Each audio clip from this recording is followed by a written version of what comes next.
Shalom. Yahweh Shem Yahshua Barakatham to all the brothers. Shalom. Yahweh Shema Thabah Shem Yahshua to all the sisters. This is Tuesday night Brotherhood and Unity class. Captain Amaya Yashar will be in the building. So yes, this is the Brotherhood and Unity class, and we need brotherhood in these last days of time. We can't be unbrotherly. Let brotherly love continue. We need to show affection towards one another.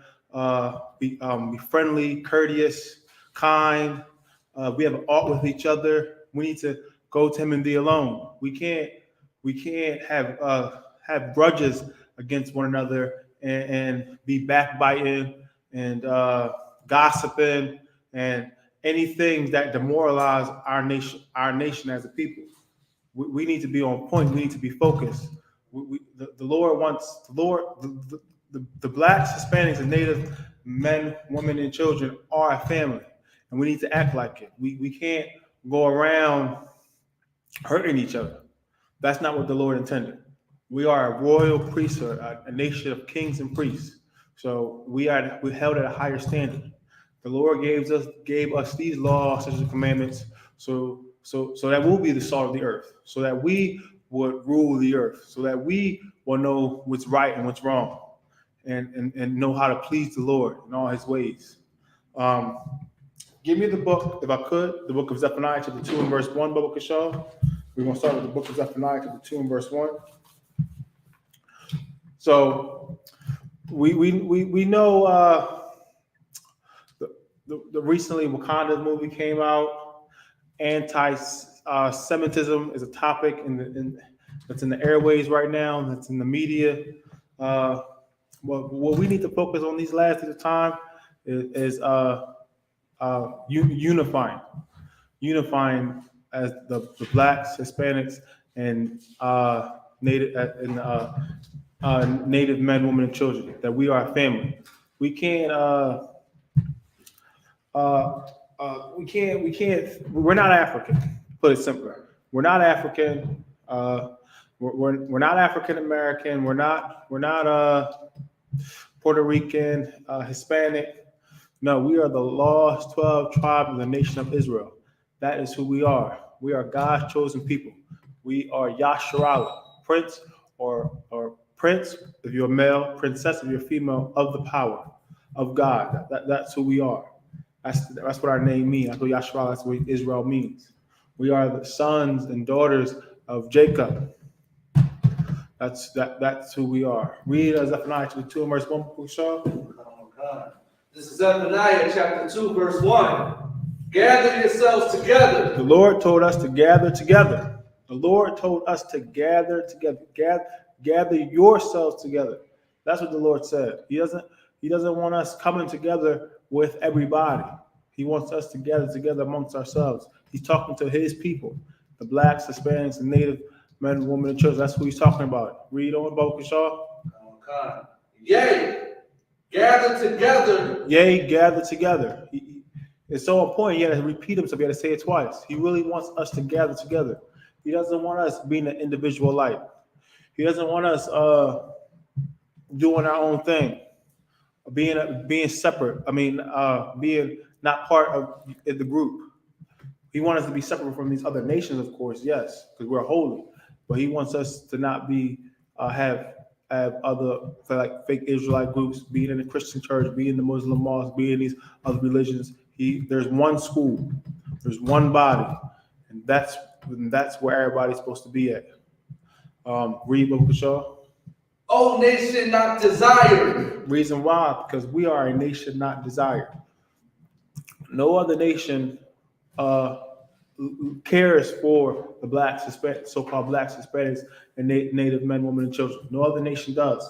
They just want to oppress us, utilize us for our resources, for our talent, for our intellect, for anything they can get out of us. They just want to use and abuse us, and when they don't want us, they're going to throw us away. If we don't keep these laws, such as commandments, we're going to be trampled under their feet. That's what's going to happen, because we're going to lose our Savior. We're going to lose our salt. So we have to be mindful and be aware of who our God is. We got to ask ourselves, who is the Black, Hispanic, and Native Americans' God? Who is our God? Because the Christian church, we've been in a Christian church for a long period of time, for years, decades, and so forth and so forth. And what has the Christian church has done for Blacks, Hispanics, and Native men, women, and children and stuff, to take our tithe money and use it for, and the pastor uses it for his own gain, for his own selfish reasons, getting a Rolls Royce or a mansion. We can't fall. Oh, shalom. Yeah,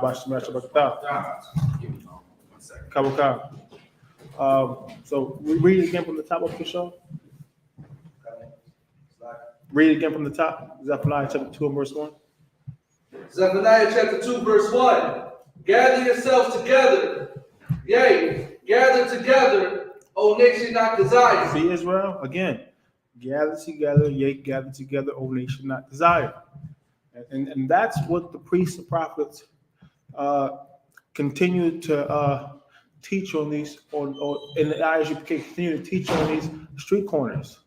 We cry aloud, we spare not. We show our people their transgressions. Show our people what they're doing wrong, and how can they appease the Most High God. Basically, by repenting, changing our ways, praying to the Most High God, asking for His forgiveness, and walking in the shoes of our King Christ, living a life that our King would approve of, living like He lived, being perfect, and that means keeping the law, statutes, and commandments of the Most High God. Not eating shrimp, not eating crab, not eating pork, not eating lobster. Not celebrating Thanksgiving that's coming up. Can't do that. We can't celebrate Thanksgiving. First of all, we are insulting our native men, native brothers and sisters, because it was a tragedy for them. It was a tragedy for them what our oppressors did to them. It was a tragedy. So we should be unbrotherly by celebrating a so-called holiday that hurts our native brothers and sisters. We won't want a holiday about slavery like that. So we shouldn't. We should also think about what's best for our brothers and sisters as well. What else? Christmas, New Year's, birthdays. Can't do any of those things. Voting, that's another thing. The election just went past in November. We're not supposed to vote. We have a king. His name is Mashiach, Jesus Christ. That's his name, and that's our king. We have a king already, and we have a God, Most High God. And with that, we'll pass the class over to Priest and Captain Amaya Shaw. Nice clap it up for the brothers. All right. Let me know if anybody has anything online. All right. All right. So of course, everybody knows Thanksgiving is on Thursday. All right. So we're gonna touch a little bit onto that. We're gonna get into a little bit of Gad. All right, to fulfill the prophecies that was written about Gad thousands of years ago. All right. So I'm going to start off at Matthew, the 10th chapter. All right, let me know if anybody got anything online. Anybody?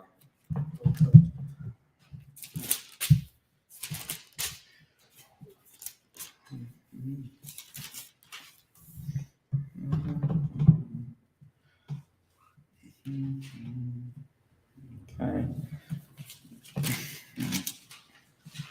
We're going to start off at, also, if I could, holiday season is always temptation season.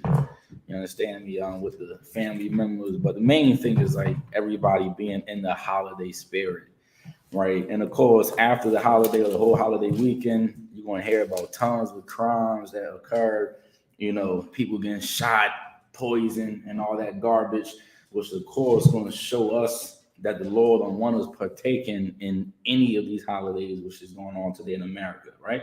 So let's go to Matthew, the 10th chapter, and let's start at verse 33.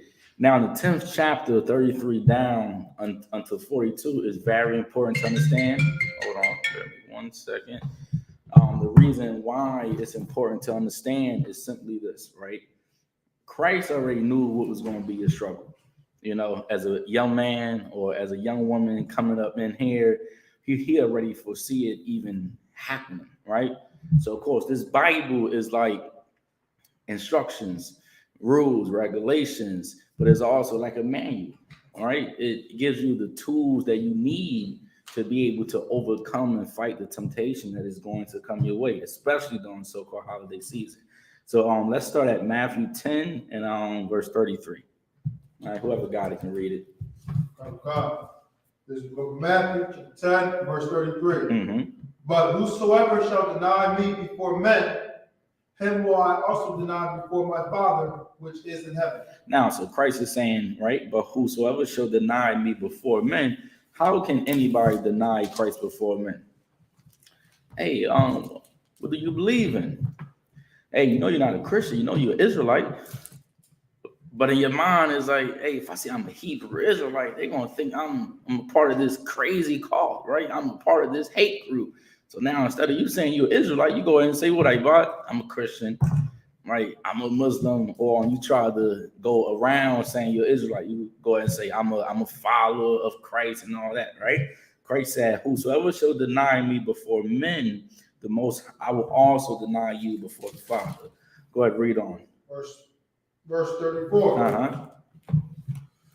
Think not that I am come to send peace on earth. See that? So now Christ said, think not that I am come to send peace on earth. Why is this important to understand? I know my whole life I was taught, you know, Christ is all love, all right? And when Christ returns, everything going to be kumbaya, my Lord, kumbaya, and now everybody going to be at peace. But here Christ said, think not that I am come to send peace on earth. You got to think about it. Why did they even kill Christ? Why was he even crucified, right? Why did he only have 12 disciples, 12 followers during his time, during that period of time when it were, you know, many people on the earth? Because people always came against the truth. They always came against Christ, always came against the Most High God, right? So he said, think not that I am come to send peace on earth. Go ahead.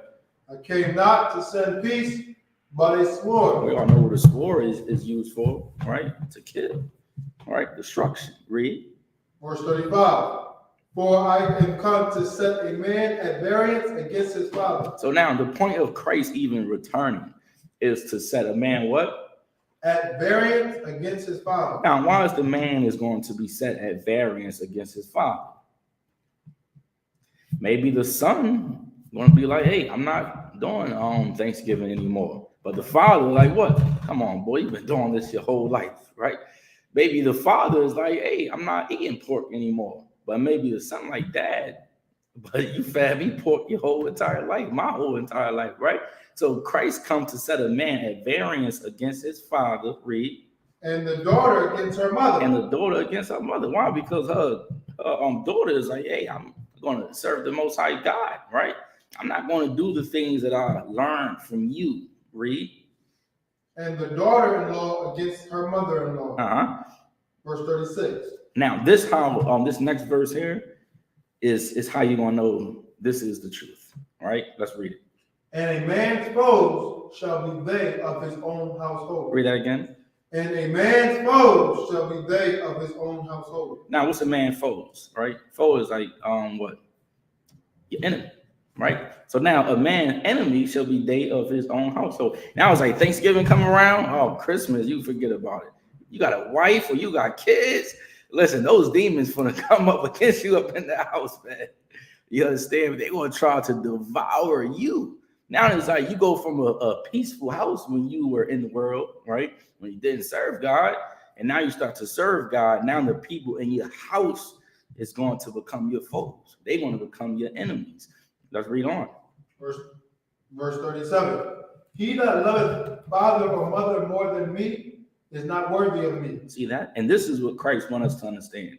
We cannot love our father or our mother more than Christ. How can anybody love their father or mother more than Christ? Simple. You go ahead and partake in the holidays, or you go to the family dinner, right? Why?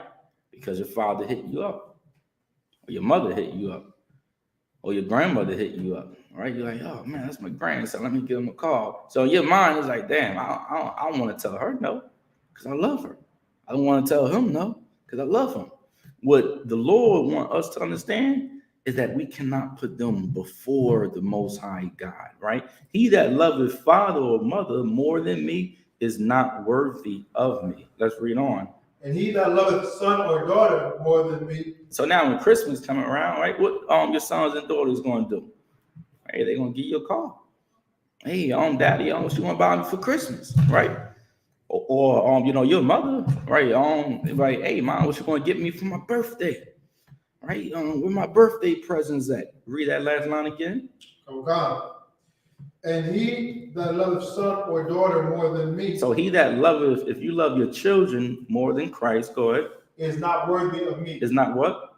Worthy of me. Now you're not worthy of the truth. You ain't worthy of Christ, because you're going to put your kids before the truth, which Christ don't want us to do. That's why he mentioned it right here. All right. So we can read it and be encouraged to stand for the truth, even though our people, our family members, our sons, our daughters, our mothers, our fathers may not like it.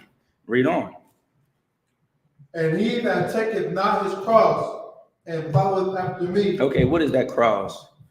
He that taketh not his cross. What's that cross? Go ahead, Ibad. The burden. It's your burden, right? The truth is like bittersweet, right? Sweet, bittersweet. Right. You take the good things of it, knowing you're Israelite, knowing you're going to rule if you're a black man. God damn, right? And receive a crown and be a part of the government, not only just of Israel, but the government of all nations, right? That's going to take a burden. Like, you got to take that burden and run with it, man. Right? Christ saying, if a man can't take that burden, read that again. Oh God.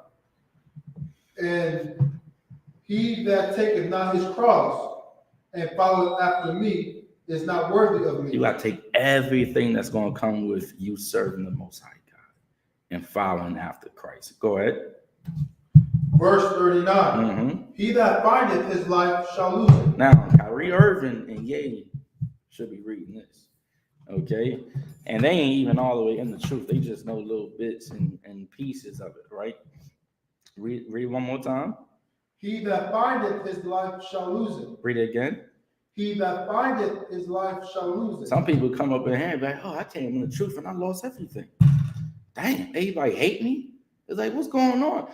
Then it's like in your mind, you start to blame God, when really you should be like, dang, I found the truth. That's why these prophecies is actually coming to pass. Because he that findeth his life shall lose his life, right? When Kyrie Irving tweeted Hebrews to Negroes, he started to lose a lot. And he not even in the truth. He just simply tweeted a book, right? Hebrews to Negroes. He that findeth his life, you're going to lose your life. Yeah, you're going to lose a lot of so-called friends. Number one, they wasn't really your friends anyway. Or you thought they were, but they wasn't. He that findeth his life shall lose his life. Why you think Adidas, right, they cut off Ye? Right, they cut off Ye because he came out and said he come from one of the 12 tribes of Israel. That's why they cut off Ye, right? Why you think the banks started to cut his own bank accounts and all that? Because he came out and said what they don't want, what they ain't want him to say. You understand me? You can pick it up, brother, please. Verse 40.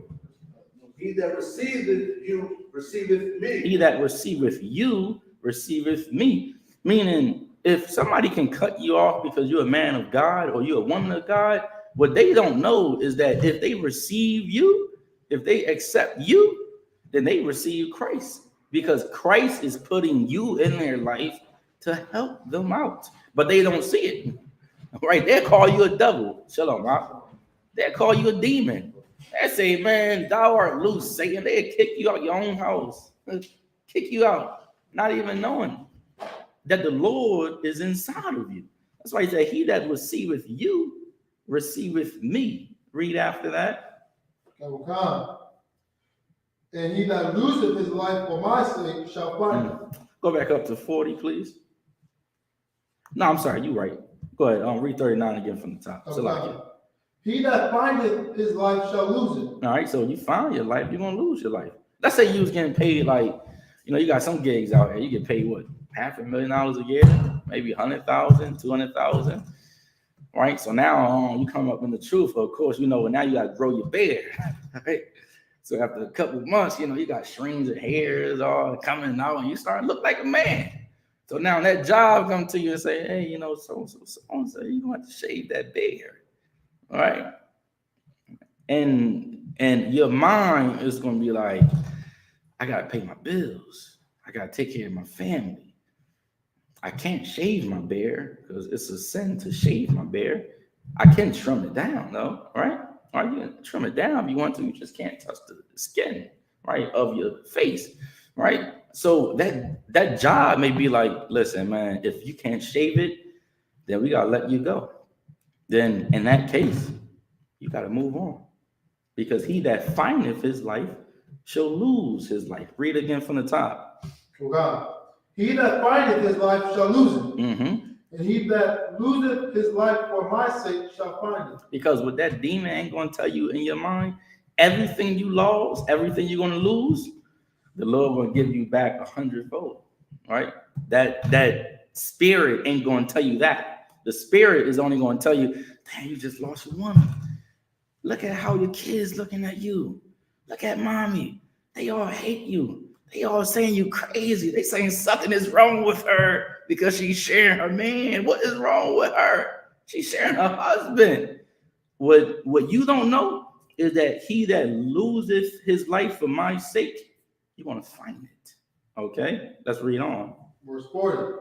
He that receiveth you receiveth me. Mm-hmm. And he that receiveth me receiveth him that sent me. Go ahead. Verse 41.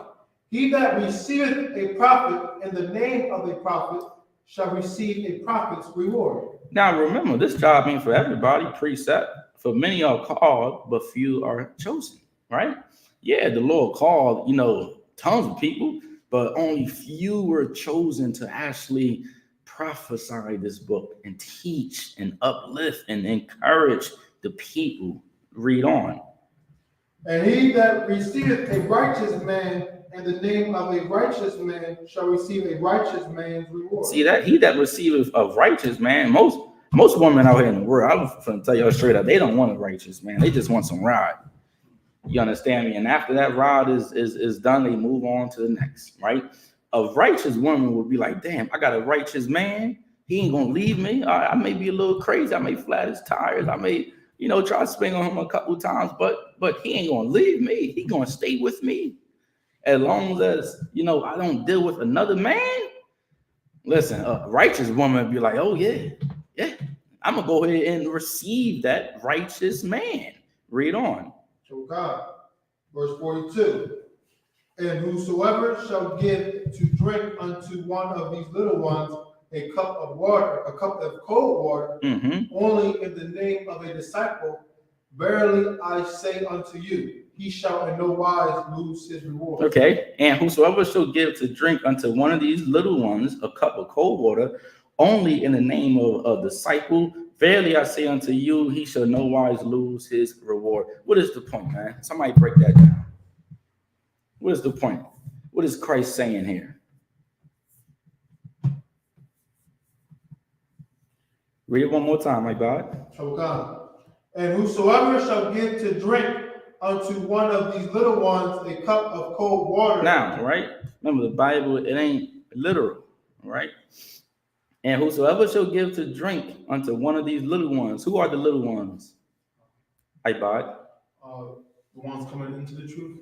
Exactly, the ones that come in the truth, right? So, of course, a Christian would read this like, and whosoever shall give to drink unto one of these little ones a cup of cold water, only the name of the disciple. Verily I say unto you, shall not in any wise lose his reward. What is the shall give drink unto one of these little ones a cup of cold water? Meaning you receive a prophet, you take care of a prophet, man. Right? That's the drink, meaning you take care of somebody. That's why you say it, drink of water, right? If somebody were thirsty, give them something to drink. You give them something to eat, right?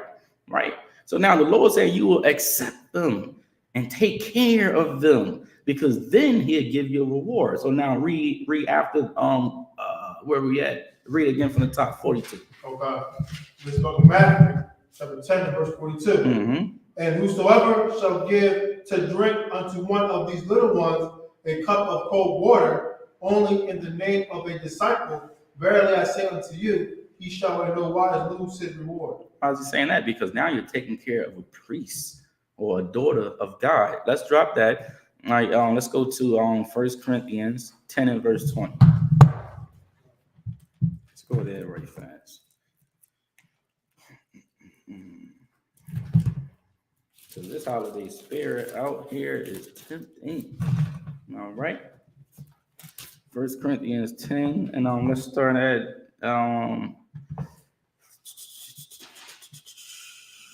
start at 19. 1 Corinthians 10 and 19. Whoever got it, go ahead and read it.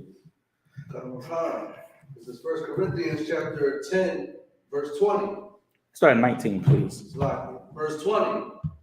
19. I say then, Oh, okay. 19. Go, you got it. that the idol is anything, or that which is offered in sacrifice to idols is anything. So now we talking about idols here. That's the context, right, of what's going on. Read. Verse 20. But I say that the things which the Gentiles sacrifice. Now, of course, right, you have two types of Gentiles. Okay, you have the Gentiles who call themselves African American, and you have the Gentiles who are of the other nations, anybody who's not an Israelite, right? But now he's saying, but I say that the things which the Gentiles sacrifice, meaning the, I'm good, right? Meaning the other nations, right? Anybody who's not Black, Latino, or indigenous. Read again from the top, verse 20. Verse 20. But I say that the things which the Gentiles sacrifice, they sacrifice to devils. So they sacrifice to devils, right?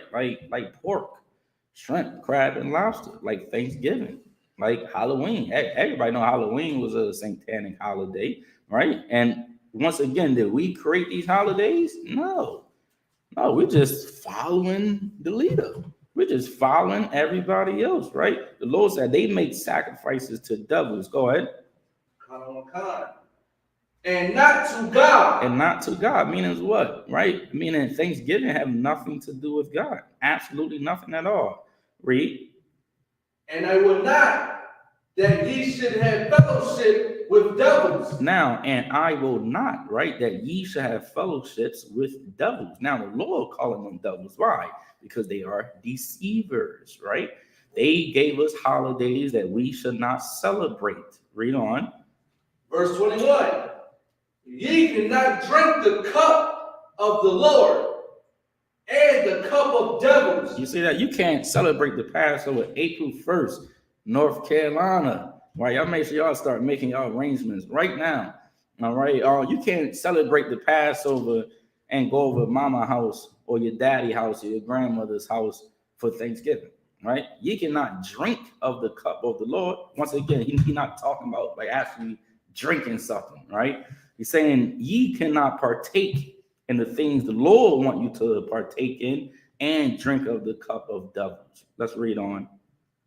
Ye cannot be partakers of the Lord's table and of the table of devils. What is he saying? You can sit at our table for the Feast of Unleavened Bread and then go ahead and sit at that table and eat turkey and ham and all that abomination unto devils. No, the Lord don't want us doing that, man. Right fast, Brother Alex, you get me 1 John 2 and verse 15, okay? Once again, the Lord called us to be a holy nation of people, a separated nation of people, okay? And we cannot be separated if we are doing the things that they do. What makes us holy, what makes us different, is us standing for what we believe in, man. Standing for what the Lord have called us to do. Go ahead and read 1 John 2 and 15, please. Hey, Bob, you give me Ecclesiasticus, the 12th chapter. You hold that for me, all right? 1 John verse 2, right? 2 and 15.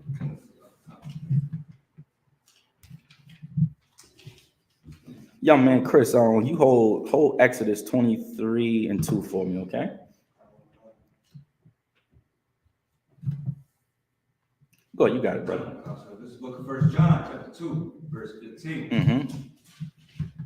Love not the world. Read it again. Love not the world. Love not the world. Go ahead. Neither the things that are in the world. Why is he saying love not the world? Neither the things that are in the world. Who are in the world? Sinful sinners, right? Sinful sinners, sinful people, evil people, right? What else is in the world? Let's find out. Read on.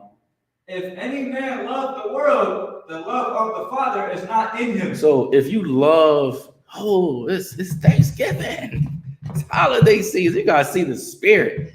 Happy holidays. They tell me happy holidays. I just ignore it. Hey, you have a good day. All right. If I'm at work, hey, you have a good weekend.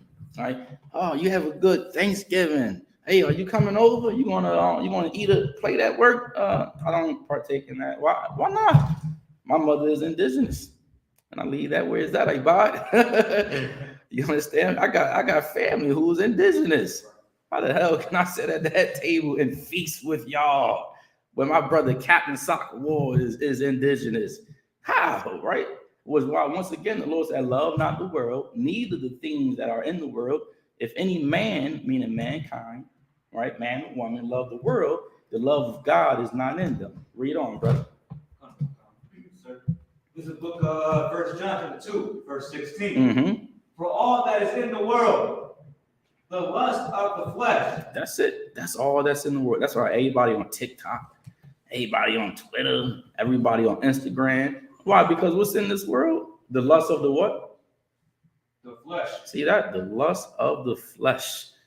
Oh, who the next person I'm about to have sex with? The next orgy I'm about to have. Or, in America, it's like it. Everybody worshiping money, right? Everybody literally do anything for money. Why do you think these sisters out there half naked, man? Right? Trying to be the next Cardi B. Wow, she was a stripper. Now look at her. She a famous rapper. And now she got millions and millions of dollars. And now she's a celebrity. And everybody know who she is. Well, the Lord don't want us living after the lust of the eyes, the lust of the flesh. Read on. And the lust of the eyes and the pride of life. See that? And the what? And the lust of eyes and the pride of life. And the pride of life. Give me Exodus 23 and verse 2, right? What's the pride of life? Nobody can tell you anything. Why? Because this is my body. I'm going to do what I want. You want to know what I don't understand, right? Right? I never understood it since I came to truth. I don't know how anybody cannot, just go on Google and just type in the orgies of these holidays that we celebrate, right? Even with dreadlocks, right? Some people think dreadlocks is okay. It's like you type in the goddess of dreadlocks, then you'll see it come from the goddess Shiva, or I believe a East Indian god. Where it's like it's so many books out, and today the internet is everywhere. All you got to do is simply type it in on Google. And then with that being said, everybody knows what Thanksgiving is really about. Even the oppressor knows it. Come on. We all know it's really about the slaughter of the 79 million indigenous people. And they came and they slaughtered this land. And also, we're going to get into tonight how they came and slaughtered the indigenous people were actually prophecies in the Bible that was written thousands of years ago. And Gad, because they started worshiping idols and not worshiping the Most High God, the Lord was not with them when they went to war. And when they went to war, they lost, and they lost everything. All right. So let's read, drop that. Let's go to Exodus 23 and verse 2. Oh, God. This is Exodus chapter 23, verse 2. Thou shalt not follow a multitude to do evil. Now, on Thursday, everybody about to do what? Evil. Everybody about to celebrate Thanksgiving and do evil. What is the Lord trying to tell us here? Remember, right? Bible is written by black man, right? So now the Lord is saying, don't follow a multitude to do evil. Why is he saying that? Number one, he knows us, right? He knows that people are followers. Everybody are followers, man. Everybody just following along, right? That's why everybody get ready for this holiday. They just following along. Why do you think drug dealers became drug dealers? Following along, right? Why do you think whores became whores or prostitutes became prostitutes? Following along, right?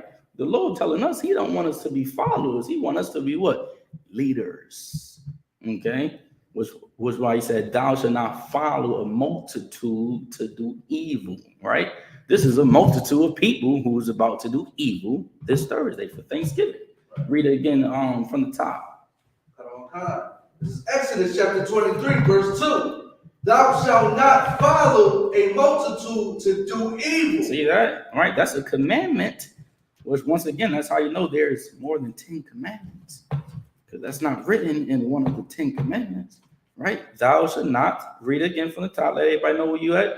Exodus chapter 23, verse 2. All right. Thou shalt not follow a multitude to do evil. Thou shalt not follow a multitude to do evil. Go ahead. Neither shalt thou speak in a cause to decline after many to wrest judgment. Go ahead. Read on. Verse 3. Neither shalt thou countenance a poor man in his cause. See that, man? You can't just be looking at poor people like they trash and they garbage and they nothing because they out here poor. Right? Remember the Lord, man. This is brotherhood class.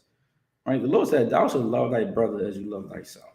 All right, y'all. And that's talking about your brother, your sister, your mother, your daddy, right? Your auntie, right? Your uncle. And that's another reason why we shouldn't celebrate Thanksgiving. All right. How can I love the indigenous people like I love myself if I'm going to go ahead and sit at that dinner table and be fake? Like, I don't even get it, right? Because most people in the world, you about to sit at that dinner table with the same uncle that molested you, the same parents that put you on drugs. You got high blood pressure because of them, because they passed it down to you. It's like, what the hell are we doing as a nation of people? What are we doing? I'll tell you what we're doing. We're transgressing against the Most High God. And that's why he's angry. And that's why he's upset with us as a nation of people, right? Let's drop that. Let's go to the Apocrypha. Ecclesiasticus 12th chapter. So now we're going to get into the indigenous people, how they made the biggest mistake in their life by trusting in this devil, right? The biggest mistake.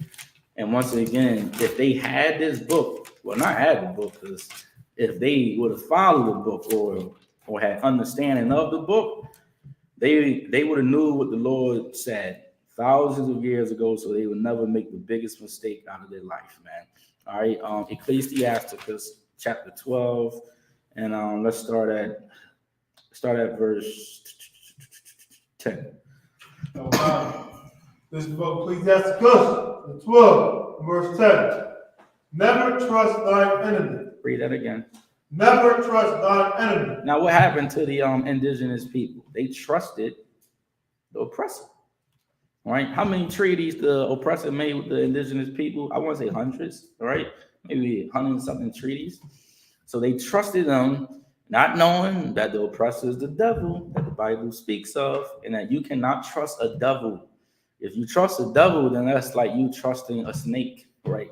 Snake in the grass that's going to bite you, right? Read it again from the top, right, Bond? This is the book of Ecclesiasticus, 12, verse 10. Never trust thine enemy. See that the Lord said, never trust thy enemy. Read. For like as iron rusted, so is his wickedness. Why is he saying, right, so is his wickedness? Because you don't know what's in his mind. Right? The oppressor is, he's smooth man. Right? Know what to say, know how to say it. Right? But wickedness is in his heart, in his mind. Read on. Verse 11. Though he humble himself. Though he what? Humble himself. Oh, yeah, we're going to help you out, Native American Indians. Yeah, we're going to make these treaties. I just need some help.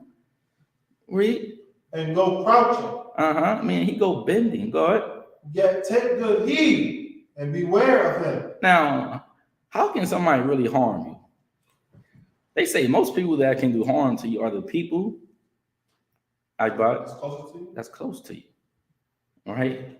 Most of your family members harm you. Right. That's why you were molested. Right. That's why that daughter were raped. That's why you smoke cigarettes. Why? Because your mother was around you smoking cigarettes when you were young. Why you think you smoke weed? Why you think you became an alcoholic? Your parents passed it down to you, right? So now the Lord said, beware of him. Let's read on. Okay. And thou shalt be unto him as if thou hast wiped a looking glass, and thou shalt know that his rust have not been altogether wiped away. Meaning he's dirty, he's filthy as hell. But to you, you look at him with a suit on, like he's a good man, but he's not. He's filthy. He got dirt all over, everywhere. Read on. Verse 12. Set him not by thee. Read that again. Set him not by thee. That's why the Lord said we are a holy nation of people. And we should not trust them. We should be next to them. We should integrate with them. The Lord says, set him not by thee. Read on. Lest when he hath overthrown thee. Till he has what? Lest when he hath overthrown thee. And when he take the country from the indigenous people, go ahead. He stand up in thy place. He stand right up in charge, right in your place, right ruling over top of you. Go ahead. Neither let him sit at thy right hand. See that? Don't trust the enemy. No. He's a snake in the garden. Read. Lest he seek to take thy seat. Read that again. Neither let him sit at thy right hand, lest he seek to take thy seat. I'm going to tell you about this country. He took their seat. He took their authority, man. Took it away from them.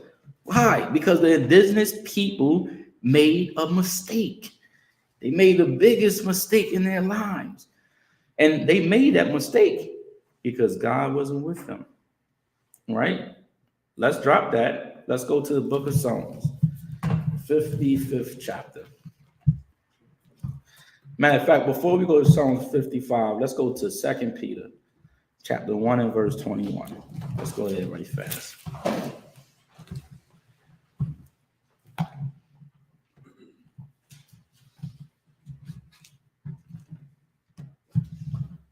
This is the book of 2 Peter, the 1, verse 21. For the prophecy came not in old time by Can you jump up to verse 20, please? Okay.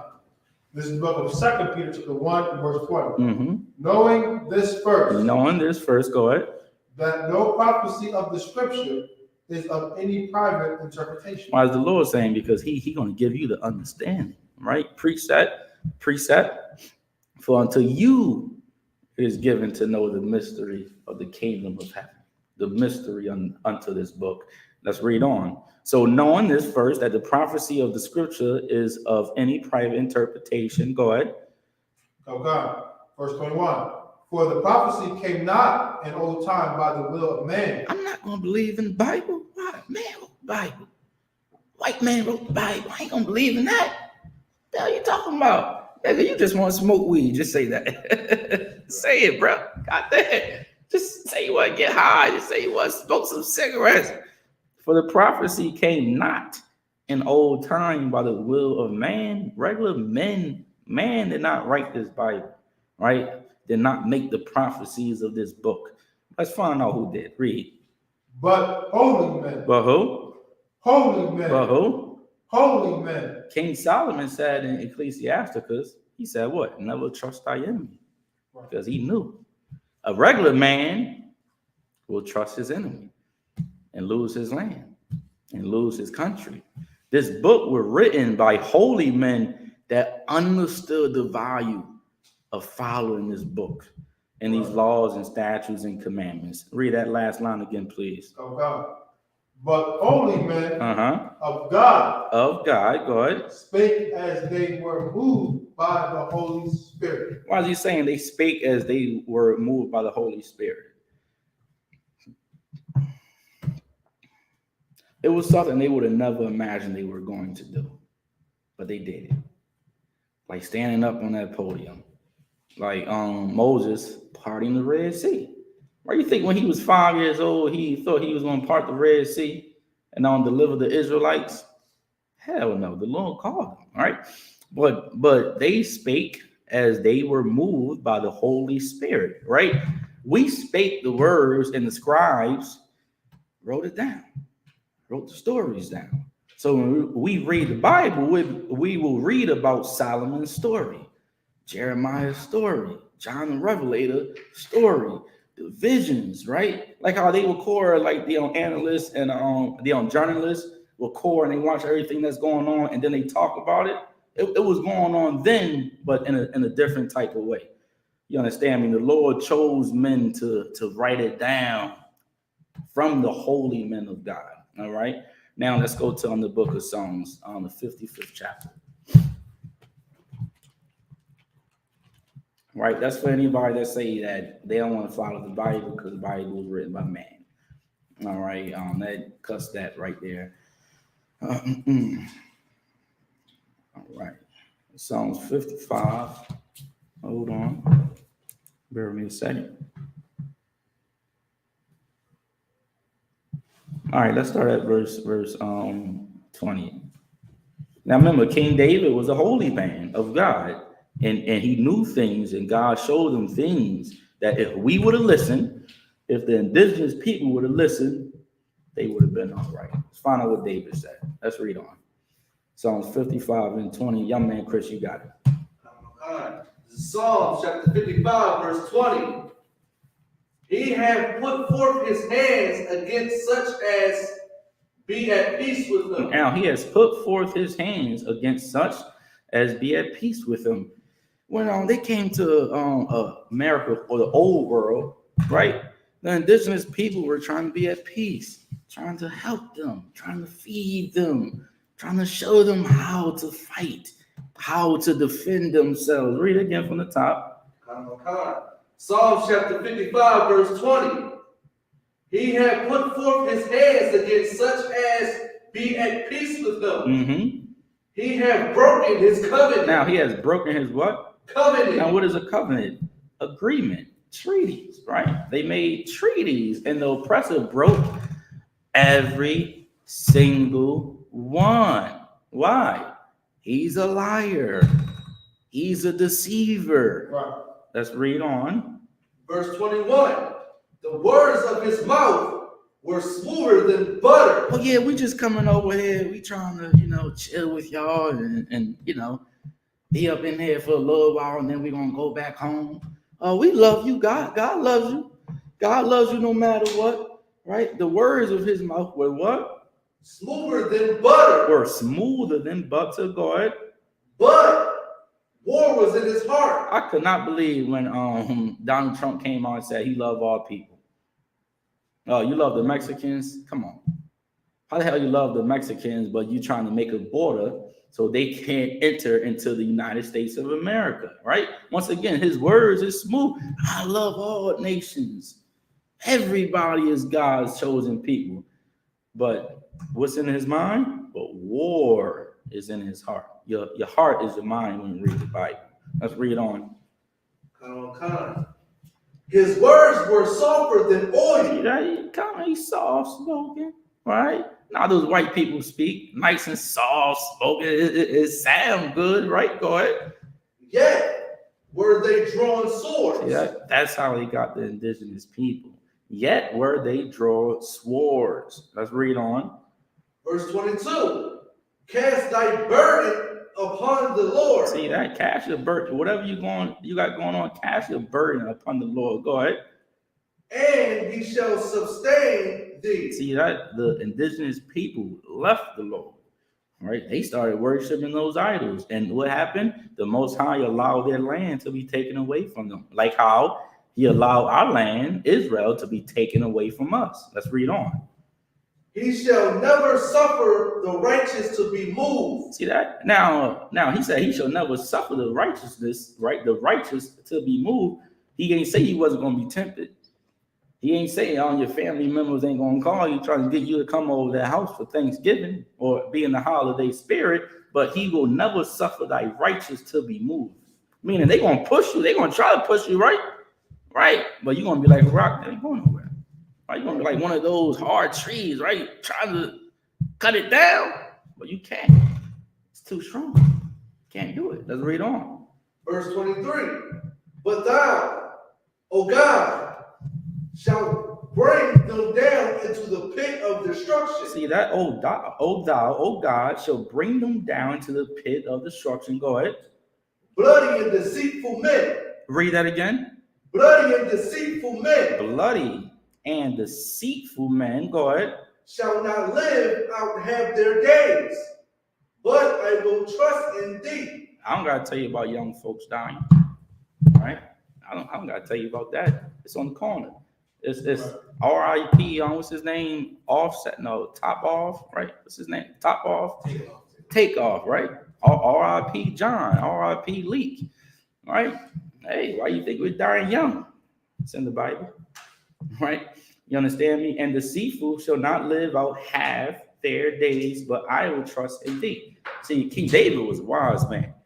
He knew that if I trust in the Lord, then whatever I got going on in my life, I know the Lord going to be with me no matter what, right? So now, let's go to the book of Habakkuk, the 2nd chapter. All right, we want to get a little more prophecy on the oppressor, proving who he is, right? And what he done to the indigenous people were terrible, right? And the Most High God is going to deal with them because of that, okay? And that day is coming, right? We're in the last day when the Lord is going to give the indigenous people justice, like He's going to give us all justice. All right, so we're going to go to Habakkuk, 2nd chapter. Bear with me 1 second. Let me know if there's any questions online or if anybody have any questions in the room. Give me 1 second. Okay, solid, no sweat. Hold on. All right, let's go to Habakkuk 1. Okay.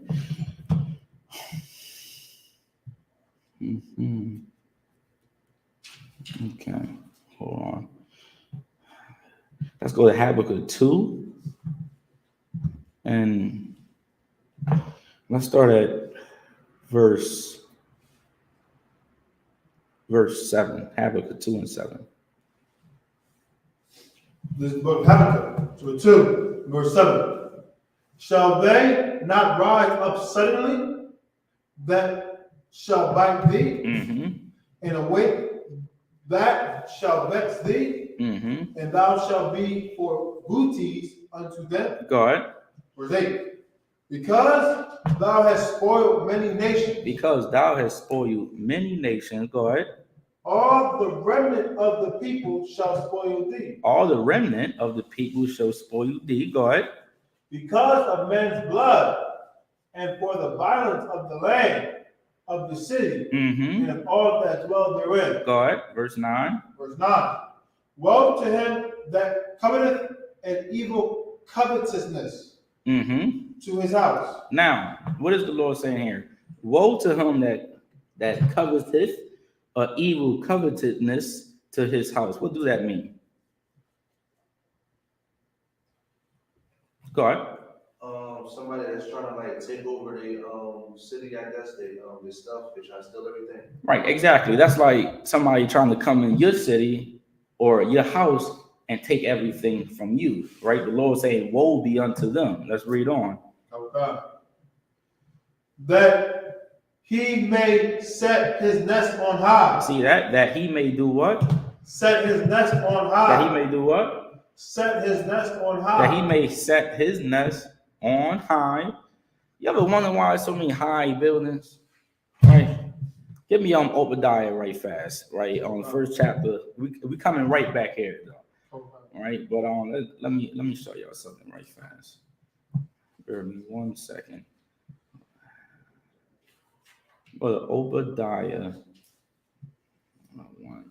Okay. Obadiah 1 and Let me get how we know that it's talking about Edom. I think it may be 1 and 1 and 1 and 2. I buy it. Okay. Go This ahead. is the book of Obadiah, chapter 1 and verse 1. All right, so we have Obadiah 1 and verse 1. Go ahead. The vision of Obadiah. Thus saith the Lord God concerning Edom. All right, so now we talking about Edom, right? That's the context, right? Edom, Edomites, right? Edom, Esau, same thing. Esau is the oppressor today, right? Now drop down to verse 3.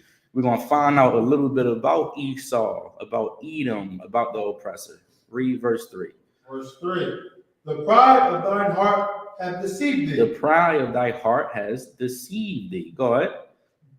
Thou that dwellest in the clefts of the rock. Now, where is Esau? Where is Edom from?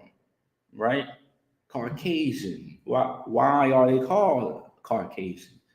Ibad? The Caucasus Mountain. The Caucasus Mountain in Georgia, Russia. Right? This is how you know Edom is Esau. Really, all you need is Genesis 24th chapter, the red and hairy man, but this gives you more, right? Read it again from the top, verse 3. Okay. This book of Obadiah, chapter 1 and verse 3. The pride of thine heart hath deceived thee. Mm-hmm. Thou that dwellest in the clefts of the rock, Uh-huh. whose habitation is high. Who's what? Habitation is high. Who's what?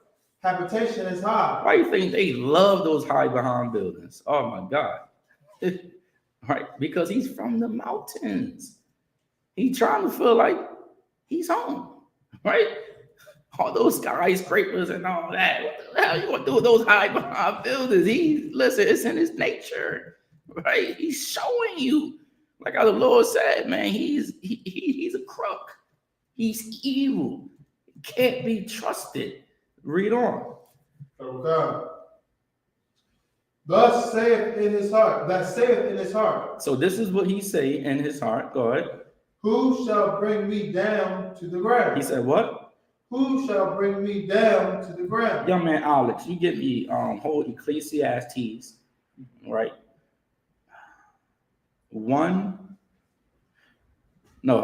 Ecclesiastes 7 and 13. Okay, you hold that for me. Read that one more time from the top, like God. Okay. This is the book of Obadiah, chapter 1 and verse 3. Mm-hmm. The pride of thine heart hath deceived thee. Mm-hmm. Thou that dwellest in the clefts of the rock. The Caucasus Mountains, right? That's where he's from, Georgia, Russia. Go ahead. Whose habitation is high. Uh-huh. That saith in his heart, who shall bring me down to the ground? Okay, I got so much power. I got the greatest military alive. Who want to bring me down to the ground? Go ahead. Verse 4. Though thou exalt thyself as the eagle. You can drop that. Read Ecclesiastes 7 and 13, young man Alex. This is Ecclesiastes chapter 7, verse 13. Consider the work of God. Now, consider the work of God. Go ahead. For who can make that straight, which he hath made crooked? What is the Lord saying? This is why He's telling us to not trust the oppressor. Because He created him to be crooked. He created him to be evil, right? He said what? The earth is given unto the hand of the wicked. So it's like a lot of folks look at us like, oh, why you always talking about the oppressor? Why you always talking about the white man? We telling you to not trust the white man because we know what happened to the indigenous people. We know they lost their land. They lost their country, right? We know there's so many brothers on child support dealing with the white woman. Come on, what happened to OJ, man? I gotta tell you, I don't gotta tell you, you know, right? Who can make straight whom God has made crooked? That's why the Lord always told us to separate ourselves from the oppressor, because we're just humans, right? But God knows what's in somebody's heart. He knows what's in somebody's mind. So now let's go back to Habakkuk, the second chapter, and drop down to verse 12. This is the book of Habakkuk, chapter 2, and verse 12. Mm-hmm. Woe to him that buildeth a town with blood. Read that again. Woe to him that buildeth a town with blood. Now, what is woe? Old Quaker English for what? Destruction. Destruction to him that buildeth a town with what? Blood. With what? Blood. With what? Blood. So how was New York City built? with blood, Madison Square Garden, with blood, California, with blood, San Diego, with blood, Philadelphia, with blood. with blood. 79 million indigenous people. Right. Woe to him that buildeth a town with blood. Read on. So God established a city by iniquity. And what? Established a city by iniquity. That's exactly what he did, right? He established a city by iniquity. You understand me? All right. Let's drop that. Okay. Let's go to the 1 Corinthians, the 8th chapter. All right. So now we're gonna get into Paul, right?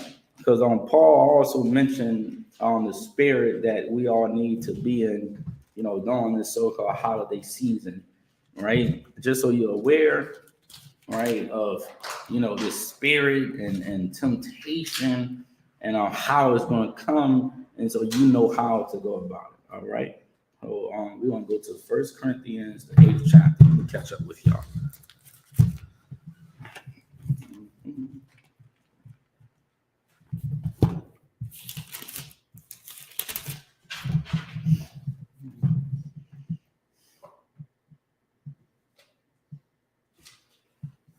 Okay. Excuse me. All right, so let's start at 1 Corinthians 8. Let's start at 8 and 2. All right, whoever got it can read it. Come on, God. This is 1 Corinthians chapter 8, verse 2. And if any man think that he knoweth anything, And if any man think that he knoweth anything, go ahead. he knoweth anything. He knoweth nothing. Now, Yeah. why is Paul even saying this, right? Never think you know everything, right? You have some professionals that got a college degree, and they say, what? You can't tell me nothing. I went to college. Or you just graduated high school? To them, they think they know everything. If any man think that he knoweth anything, he knoweth nothing. Read that again from the top, please. Come on, God. 1 Corinthians chapter 8, verse 2. If any man think that he knoweth anything, he knoweth nothing, yet as he ought to know. Go ahead. Verse 3. But if any man love God, the same is known of him. Okay, so now he said, but if any man love God, the same is known unto him. Meaning what, right? Why is he even saying that? Okay.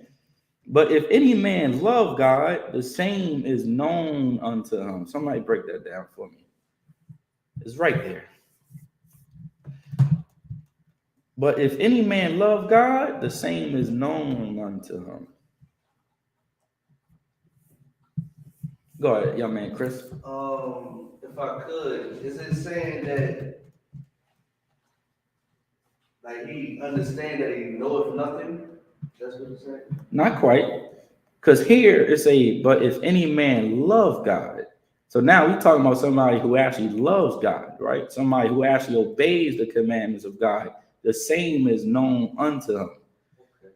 Meaning this man or woman that loves God was not known. And in the second verse is somebody that think they know everything. If somebody really loves God, the fear of the Lord is the beginning of knowledge. Which is why he's saying, right? But if any man love God, the same is known unto him. Meaning the Lord going to show you things. The Lord going to give you knowledge. Why? Because you ain't come up in here thinking you know everything. You understand me? Because you got a college degree or you got a master's or a bachelor's degree. Now the Lord going to show you things that he ain't going to show that person who is really proud as hell. And that pride ain't going to allow them to see anything that the Lord really trying to show them anyway. Right. Okay. So, but if any man love God, love is an action, it's a deed. The same is known unto him. And also you're going to be known unto God, right? The Lord going to know you because you are the son of God, because you obey God. Let's read on. Verse 4, as concerning therefore the eating of those things that are offered in sacrifice unto idols. So as concerning, right? Therefore, the eating of those things that are offered in sacrifice unto idols. Go ahead.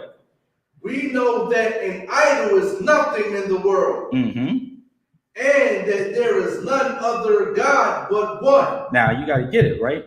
So he's saying, but we know. Who are the we? The ones that love God, and it was known unto them, right? We know that this was something they worship, right? Let's say this horn. We know this horn is just a horn, right? The cobblestone. We know that's just a stone, right?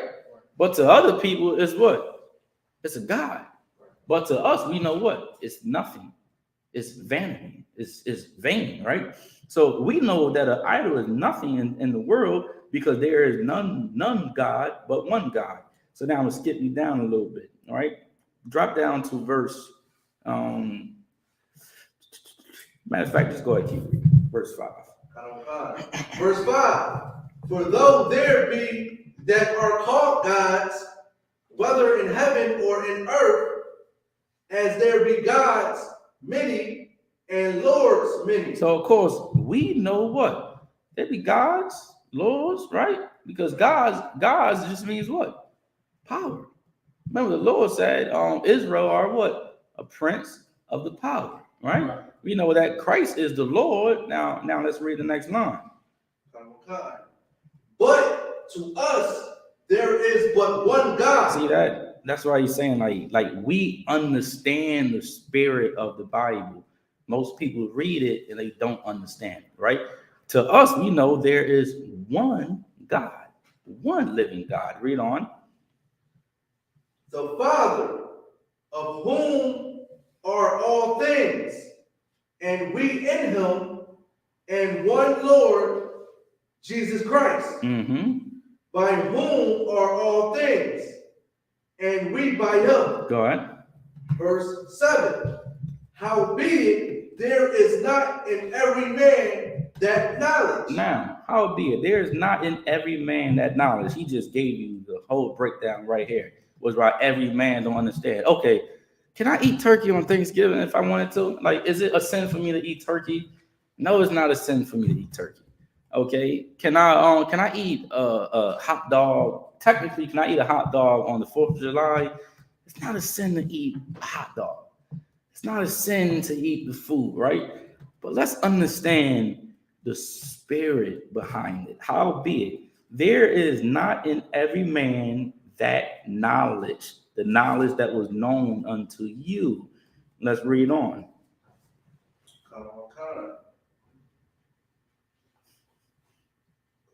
For some with conscience of the idol unto this hour eat it as a thing offered unto an idol.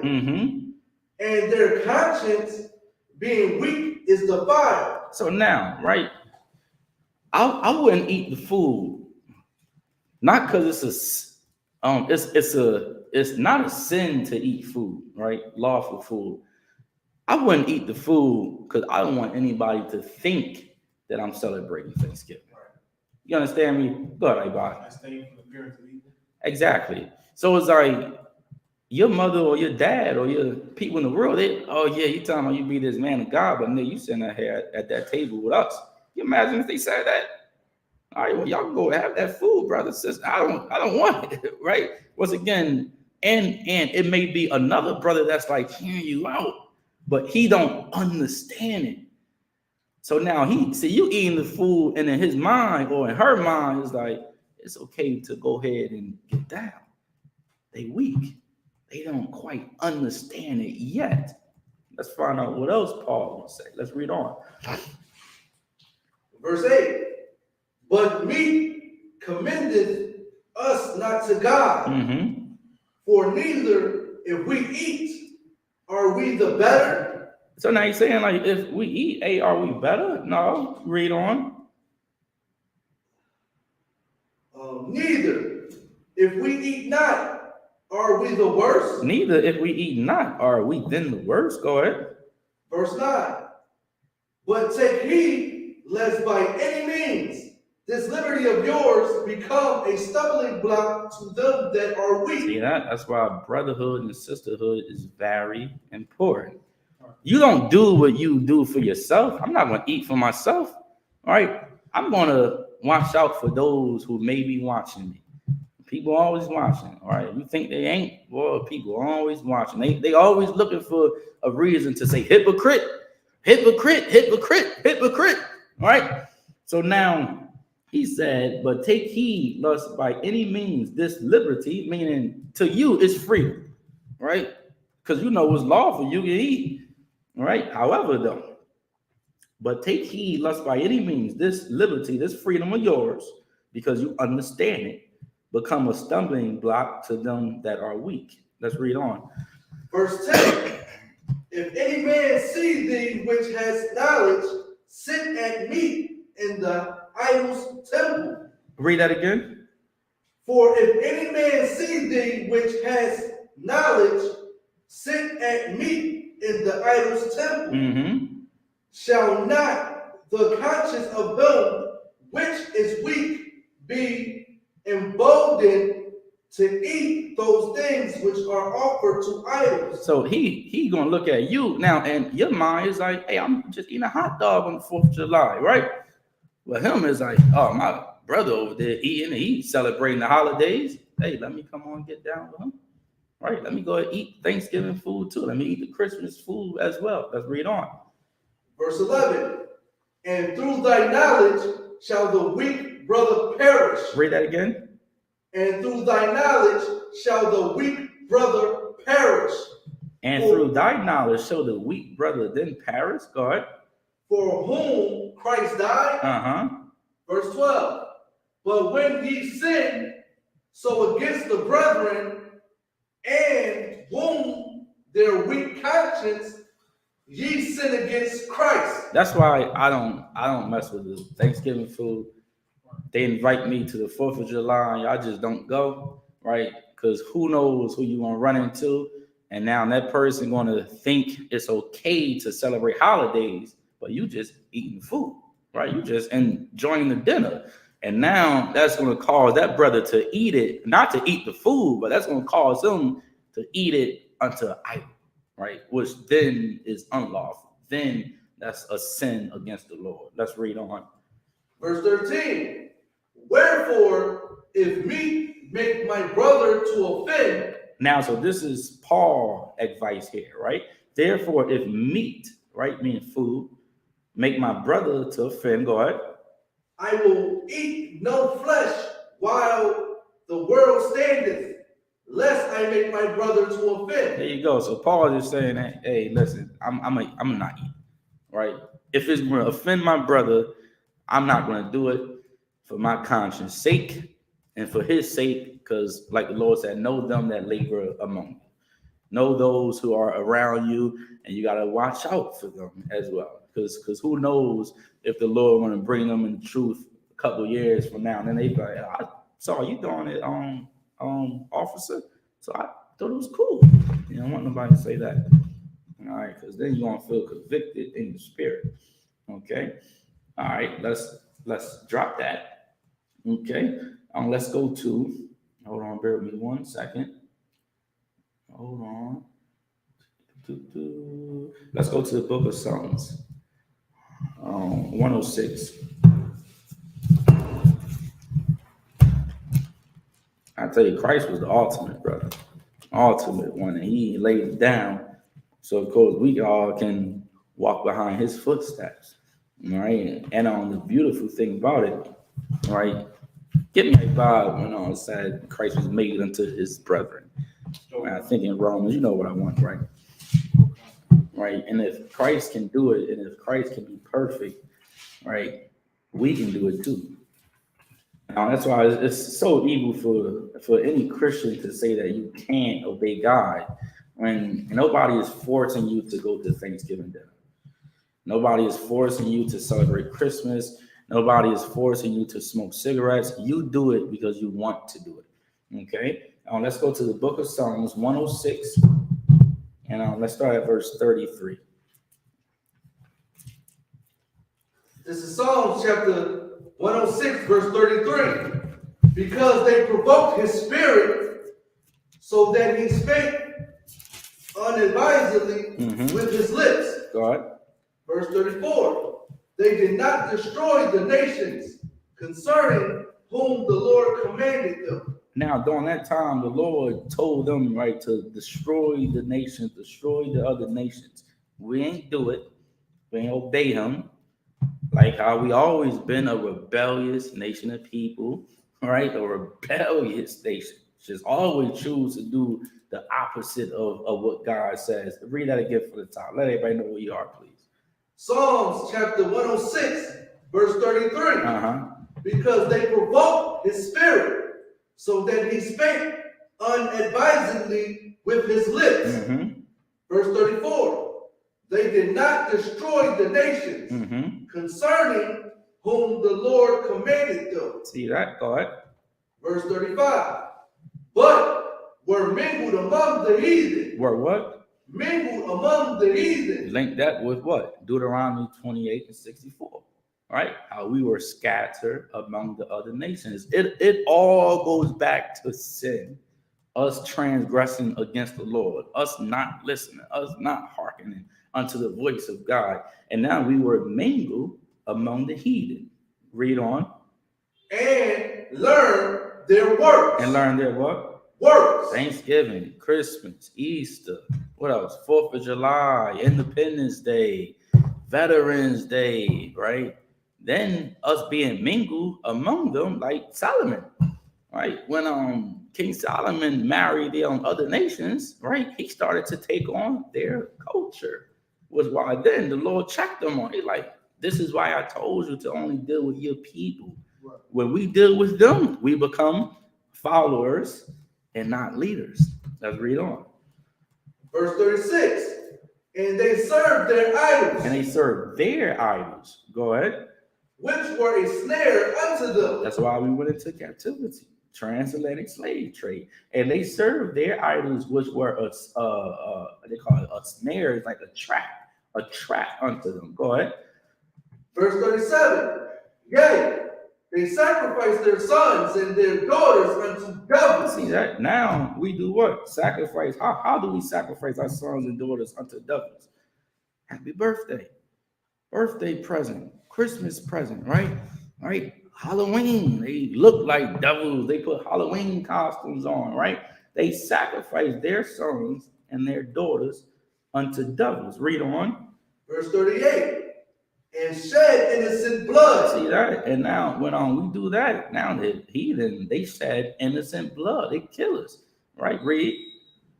Even the blood of their sons and of their daughters. Whom they sacrificed unto the idols of Canaan, and the land was polluted with blood. All right. Verse 39.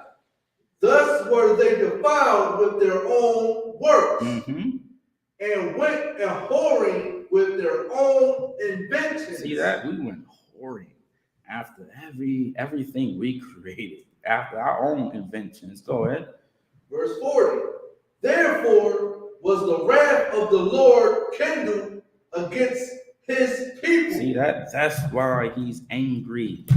Always comes down to us worshiping idols, trying to be like the other nations. It's like, listen, we got the Passover. We have beautiful high holy days that's coming up. Beautiful ones.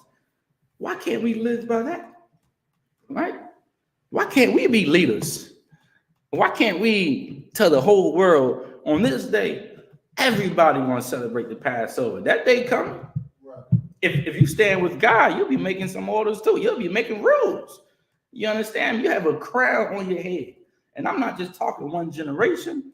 I'm talking forever. So the things you got to sacrifice, the people you got to let go, the family members you got to say no to, it's going to be worth it. And I'll tell you why. Because we in that last day. We in that last day with Christ about to return. Let's drop that. Let's go to 2nd Ezra. Right? Book of 2nd Ezra. Hold on, Salaki, before we go there, go back to Psalms 106 and drop down to verse 43, 41, and 42. Okay, then we're going to read on. Aiba, you get 2nd Ezra, the 5th chapter for me, okay? I'm sorry, man, I saw the other scripture you had before. Which one? The one where he made him like unto his brother. Okay, you can hold that for me, please, okay? Hold that, Baba Kashar. All right, let's go back to Psalms 106 and verse 41 and 42. Psalms chapter 106, verse 41. And he gave them into the hand of the heathen. Now, the reason why he gave us unto them is verse 40, right? 40 says, therefore was the wrath of the Lord kindled against his people, and so much that he abhorred his own inheritance. Verse 41. And he gave them into the hand of the heathen. Who are the heathen? The people who's ruling us today. That's how you know we are the children of God, because who are we ruling right now? What do we have? What do we own, right? And he gave them into the hand of the heathen. Go ahead.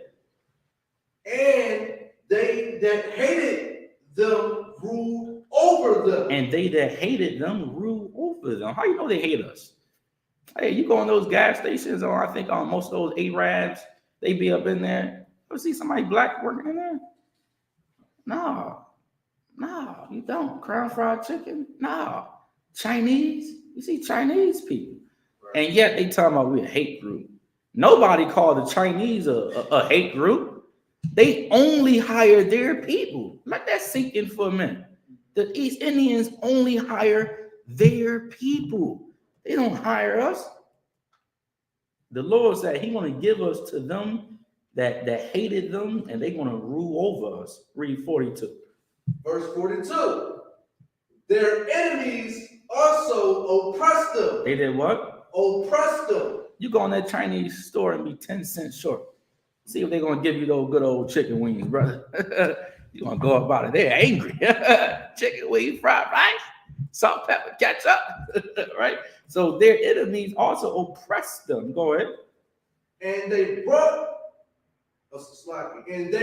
brought into subjection under their hands. See that? Listen, ain't we subject unto them?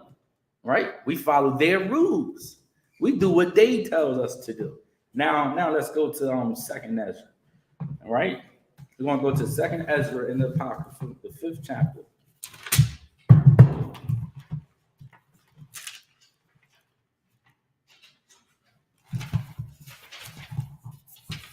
All right, we're going to see, we're going to find out why the Lord showed this unto Ezra. Right, the angel went to Ezra a couple of times. Right, Ezra had, like, he found favor in the sight of God. So therefore the Lord would come to him. So we're going to start at Second Ezra chapter 5, and let's start at verse 20. Okay, we're gonna start at verse 20. Second Ezra 5 and 20. I'm gonna skip you down a little bit, I bought. All right. This is the book of Second Ezra, chapter 5, verse 20. Mm-hmm. And so I fasted 7 days. So now Ezra, right? He was one of those brothers that would, afflict his soul, right? If you want strength from God, or if you're struggling with something that may be hard for you to overcome, which some brothers and sisters may have to go through, right? A good way to be able to get through that would be to fast, right? Fast, no food, no water. You can try a day and you see how you do, and then you go from there, right? Now, Ezra fasts 7 days, right? Went 7 days, no bread, no food. All right, read on. Mourning and weeping, Mm-hmm. like as Uriel, the angel, commanded me. Go ahead. Verse 21. And after 7 days, so it was, that the thoughts of my heart were very grievous unto me again. Now, for those of you that, fast on Day of Atonement, you get agitated as hell. You also get real serious, right? Whenever you do a fast before the Lord. So now Ezra said his mind were very grievous unto me again. Why? Because he was suffering. He was going through something during that fast. Go ahead. Verse 22. And my soul recovered the spirit of understanding. And then his soul recovered the spirit of understanding, right? Remember, all knowledge, it comes from God. All right, it don't come from man. It comes from God, and the Lord used men, right, holy men, to give it to you, to give you the understanding and the wisdom. Read on. And I began to talk with the Most High. And then he began to talk, right, with the Most High again. And now this is what he said to the angel. When you talk, the angel really is speaking to God. The angel is his representative. Read. Verse 23. And said, O Lord, that bearest rule of every wood of the earth, and of all the trees thereof, thou hast chosen thee on one only vine. So now, what Ezra is asking the Lord, or he's quoting to the Lord, is the things that he knows from the understanding of the Lord. So he said, of all the trees thereof, thou hast chosen thee one only. What was that one only? Vine. The vine, right? That's his favorite tree. Read on. And of all the lands of the whole world. And all the what? And of all lands of the whole world. And of all lands of the whole world, read. Thou hast chosen thee one pit. Thou hast chosen thee one pit. Go ahead. And of all the flowers thereof, one lily. Now, so his favorite land, of course, obviously is Israel, right? And his favorite flower is the lily, right? That's why most brothers up in the truth, you know, they buy the lilies for their ribs. Now you can get her some roses too, but it's up to you. Just know that the Lord's his favorite flower is the lily. Let's read on. Verse 25. And of all the depths of the sea, thou hast filled thee one river. Mm-hmm. And of all the builded cities, thou hast hallowed Zion unto thyself. Now, so the Lord hallow who? Zion unto thyself. Now, who is Zion? That's us, Israel. Yahshua, read. Verse 26. And of all the fowls that are created. So out of all the birds that are created, go ahead. Thou hast named thee one dove. One what?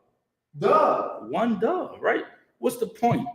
God has a favorite, right? Just like you, right? You have a favorite food, right? You have a favorite snack, right? Well, the Lord is a black man in spirit. Read on. So out of all the fowls, what was the fowl that he chose? One dove. One dove, go ahead. And of all the cattle that thou made, thou hast provided thee one sheep. Why you think he called us sheep?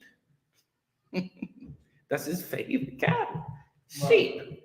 That's why he called us the lost 12 tribes, right? The lost sheep of the house of Israel. Read on. Verse 27. And of all the multitudes of people. Now we're talking about the people, right? And among all the multitudes of peoples, read. Thou hast gotten thee one people. 2 people? 1 people. 3 people? 1 people. All people? 1 people. Everybody equal?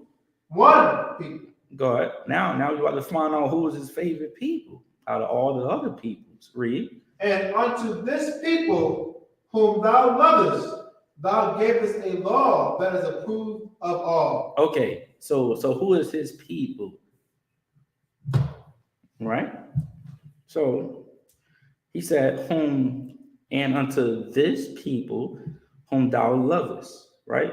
Thou gavest a law that is approved of all. What do we need here for us to understand who is that people that he loved? Ibad? The law. Okay, yes, the law, but where? Let's go to Psalms 147. Okay. Psalms 147, 19 and 20. What we need here is that who were the people who was given the law, right? Because he said, and among all the multitudes of peoples, thou hast gotten thee one people, and unto this people whom thou lovest, and gave us a law that is approved of all. So now we need who is the people that he gave the law to? Young man Chris, you read Psalms 147 and 19 and 20. This is Psalm chapter 147, verse 19. he sheweth his word unto Jacob. Now, who is Jacob? Who is Jacob? The father of the 12 tribes of the nation of Israel. So he showed his word unto Jacob. Read. His statutes and his judgments unto Israel. Now, what's the statute? It's a law, right? His statute and his judgment. What's the judgment? The punishment that's going to happen if you break the law, if you break the statute. Read. Verse 20. He have not dealt so with any nation. He have dealt with all people. Any nation. He have dealt with the Africans. Any nation. He have not dealt so with any nation. Go ahead. And as for his judgments, they have not known them. Now let's go back to 2nd Ezra 5 and 27. Everybody. Okay. This is the book of 2nd Ezra, 5, verse 27. And among all the multitudes of peoples, thou hast gotten thee one people. So out of all 18 nations on this earth, he got him one people. Read. And unto this people whom thou lovest, thou givest a law that is approved of all. Of course, Psalms 147 proves that he gave it to Jacob and no other nation of people. Let's read on. Verse 28. And now, O Lord, why hast thou given this one people over unto many? Mm-hmm. And upon the one roof thou hast prepared others. Mm-hmm. And why hast thou scattered thy only one people among many? That's how you know we're the people as well. We're the only people who don't have land, only people who are scattered among all the other people. Okay, all right, we can drop that. Now let's go to, hold on, Ecclesiasticus in the pocket for Brother Al, if you get that one. Chapter 17 and verse 17, all right?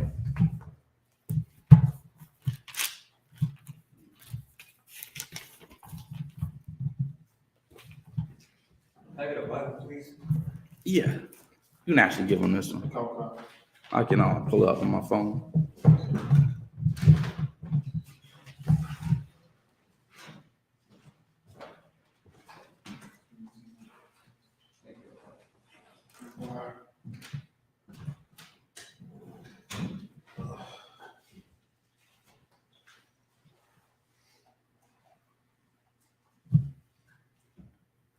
So on the book of Ecclesiasticus, chapter 17 and verse 17. This is the book of Ecclesiastes, chapter 17, verse 17. Mm-hmm. For in the division of the nations of the whole earth, he set a ruler over every people. All right, so now let's understand this, right? For in the division of the nations of the whole earth, he set a ruler over every people, right? And the division, I mean, he's talking about the nations, he's talking about all people, all 18 nations, right? Out of all the 18 nations, for in the division of the nations of the whole earth, everybody who's on earth, he set a ruler over every people. Read on. But Israel is the Lord's protection. But who? Israel is the Lord's protection. Portion, right? So, but Israel is his portion, meaning Israel is the people he called. It's his portion, the people that he chose to rule the other nations on this earth. Read on. This book of Ecclesiastes, chapter 17, verse 18. Whom being his firstborn, he nourished with discipline. So being his firstborn, he nourishes with discipline, right? Gives us high blood pressure, diabetes, strokes when we eat the things we ain't supposed to eat, right? When we celebrate Thanksgiving and these holidays and our people die, right? So he nourished us with discipline. Go ahead. And giving him the light of his love. And do it what? Giving him the light of his love. And giving him the light of his love. Go ahead. No, not forsake him. Doeth not forsake him, right? That's what we have done. We have forsaken the words of God. And because we forsook the Lord, I don't got to tell y'all what's happening. Now the people whom God said we supposed to be ruling, they are ruling. And you see how they treat us. Treat us like we're just garbage, that we're nothing. All right. Let's go to the book of Genesis. All right, so now we want to get into Gad. Let's go to Genesis, the 30th chapter. No, I'm sorry, Deuteronomy, the 30th chapter.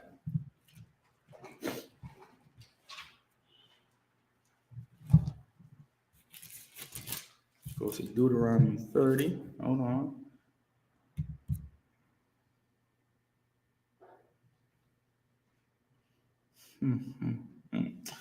Start at 30 and verse 10. Deuteronomy 30 and 10. This is the book of Deuteronomy, the 30, verse 10. If thou shalt hearken unto the voice of the Lord thy God, to keep his commandments and his statutes, which are written in the book of the law, and if thou turn unto the Lord thy God with all thy heart, with all thy soul, which love him. Drop down to verse. Drop down to 15. Okay. This is the book of Deuteronomy, so 30, verse 15. See, I have set before thee this day life and good. So now the Lord is telling us you got to make a decision. Now people say, yeah, you got freedom of choice. Hey, yeah, you got freedom of choice. Yeah, you better believe that. If you choose to have sex with a hoe, oh yeah, you're gonna get AIDS, right? If you go ahead and choose to be a murderer, you're gonna be in prison for double life, right? So now the Lord says, see, I have set thee this day, read it again from the top, 15. So God, this book of Deuteronomy, so 30, verse 15. See, I have set before thee this day life and good. Life and what? Good. Life and good, God. And death and evil. So you make a decision, all right? The man, the woman, all right? He said, I set thee before this day, life and good and death and evil. Read on. Verse 16. And that I command thee this day to love the Lord thy God, to walk in his ways, and to keep his commandments, and his statutes, and his judgments, that thou mayest live and multiply. And the Lord thy God shall bless thee in the land whither thou go to possess it. All right, next line, Brother Chris, you read it, 17. You want to read 18, Brother Alex. Verse 17. If thine heart turn away, so that thou wilt not hear. Now, if your heart turn away, meaning if your mind start to be rebellious, right, and turn away from what God wants us to do as a nation of people. Read on. But shalt be drawn away and worship other gods and serve them. Verse 18, Brother Alex. I denounce unto you this day that ye shall surely perish, and that ye shall not prolong your days upon the land whither thou passest over Jordan to go to possess it. And that's exactly what happened to us, right? Hey, we perished. We died.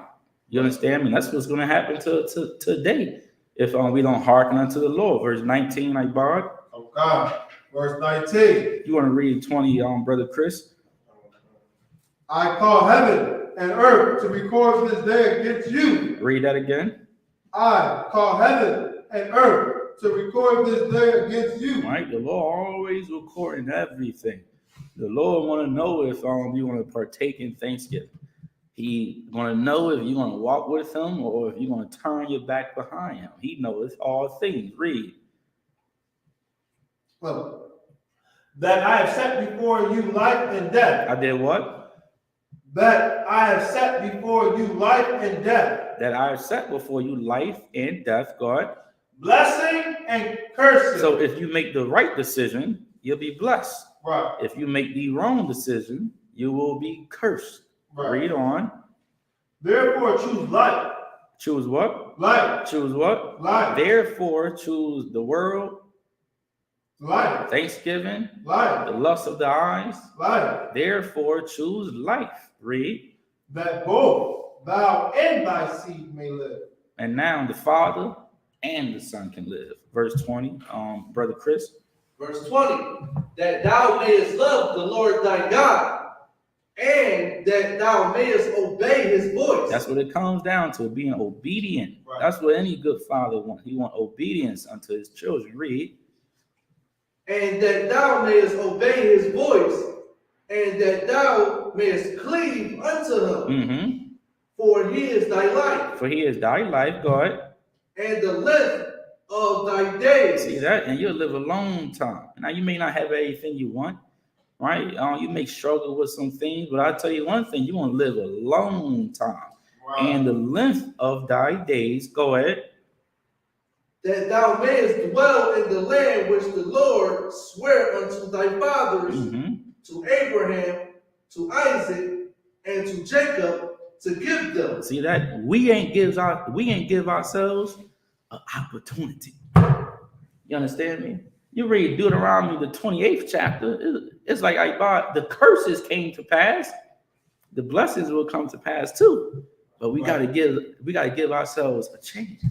Got to give ourselves an opportunity. All right. So now let's get into Gad. Let's go to Genesis on the 30th chapter and verse 11. All right, you read that for me, I.S.U.P.K. Okay. This is the book of Genesis, chapter 30, verse 11. And Leah said, a troop cometh, and she called his name Gad. All right, so of course, Gad was one of the sons of Joseph, right? And his mother was Leah, right? So Leah said, a troop cometh, and she called his name Gad. Now, you know, those Gadites are what? They are warriors, right? They ain't no joke. All right. So let's go to Deuteronomy 30. Hold on, I'm gonna go there. Deuteronomy 33 and 20. Okay. This is the book of Deuteronomy, chapter 33 and verse 20. Uh-huh. And of Gad he said, Mm-hmm. blessed be he that enlargeth Gad. Now, blessed be he that look out for Gad, that enlarges Gad. Go ahead. He dwelleth as a lion. Now, like a lion, right? Lion be what? Tell me something about a lion, I How do lions be when they see something they want? Go ahead. They go get it. They go get it right away, right? So he dwelleth like as a lion. Go ahead. And teareth the arm with the crown of the head. Now, what is that, right? And teareth the arm with the crown of thy head. That's how you know this is Gad. What is the indigenous people known for? Go ahead. Like wearing like skins and head pieces from animals and stuff like that. Right, they are known for that. What else are they known for? I.S.U.P.K. When they use their machete to skin or Scalping. scalp. Yeah, scalp, right? Yeah, cut off your head. That's what they were known for. Everybody knew that about the indigenous people. Read it again from the top. Okay. This is the book of Deuteronomy, chapter 33 and verse 20. Mm-hmm. And of Gad he said, blessed be he that enlargeth Gad. Mm-hmm. He dwelleth as a lion, Mm-hmm. and teareth the arm with the crown of the head. Tear the arm is like him swinging something fast. You know those Gadites, right? And then they go and scout your head, get you right up out of there. What do you think the oppressor learned how to go to war? He learned from being around the Gadites, being around the indigenous people. Read on. Verse 21. You can drop that, right? Let's go to hold on. First Chronicles 5 and verse 18.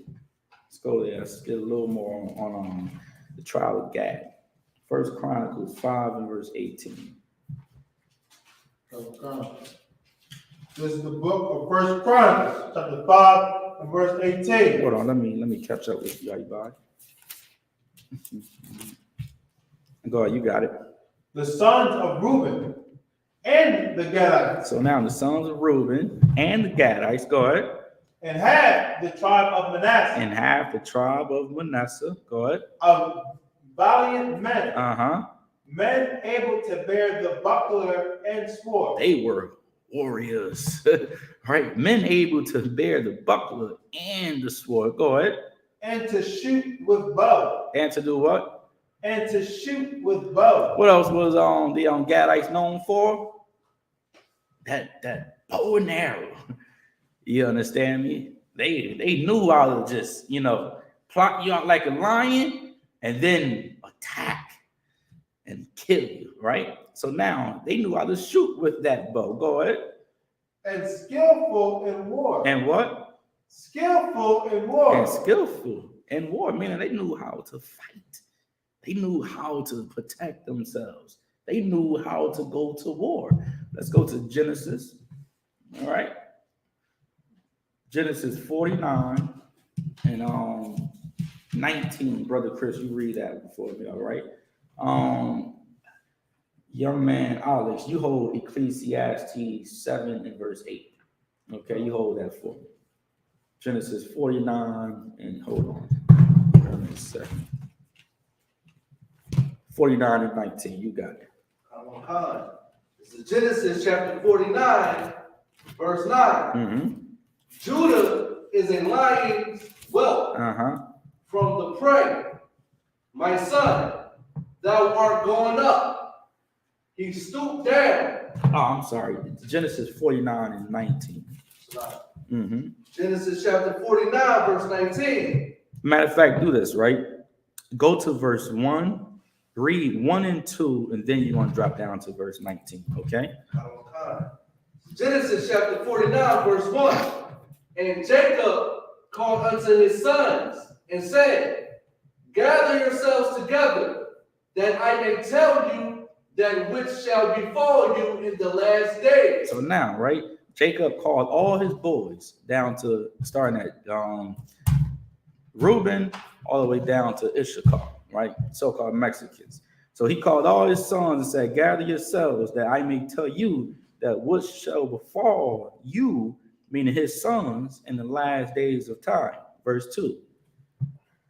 Verse 2. Gather yourselves together, and hear, ye sons of Jacob, and hearken unto Israel your father. See that? And listen unto your father, little boys. Now drop down to verse 19. Verse 19. Gad, a troop shall overcome him. So in the last days of time, what's going to happen? A troop shall overcome him. Now, who overcame the indigenous people? The United States cavalry, right? Their army, military, right? So he said in the last days, he said, Gad, a troop, right, shall overcome him. Go ahead. But he shall overcome at the last. But he shall overcome at the last. What is the last? When Christ returned. They lost their land, right? Why? Because they went against God, right? Was why he said a troop shall overcome him, but he shall overcome at the last under our King, I.S.U.P.K. Now let's go to Ecclesiastes, all right? 7 and verse 8. Bob, you get me on 2nd Ezra 6 and 9. Okay. Go ahead, you got it, brother. This is the book of Ecclesiastes chapter 7, verse 8. Better is the end of thing than the beginning, therefore. Read that again. Nice and loud. This is the book of Ecclesiastes chapter 7, verse 8. Better is the end of the thing. Better is the what? Thing. Read it again. Better is the end of a thing. So better is the end of a thing. Go ahead. Than the beginning. Now, what happened first? Gad got overcame. But what's going to happen in the end? Gad shall overcome, right? A troop shall overcome Gad. But in the end, Gad shall overcome. Read it again from the top. This is the book of Ecclesiastes chapter 7, verse 8. Better is the end of a thing than the beginning, therefore. And the patient in spirit is better than the proud in spirit. All the indigenous people got to do is wait. Just be patient, right? Even though our world and everybody in the world about to celebrate Thanksgiving Thursday, right?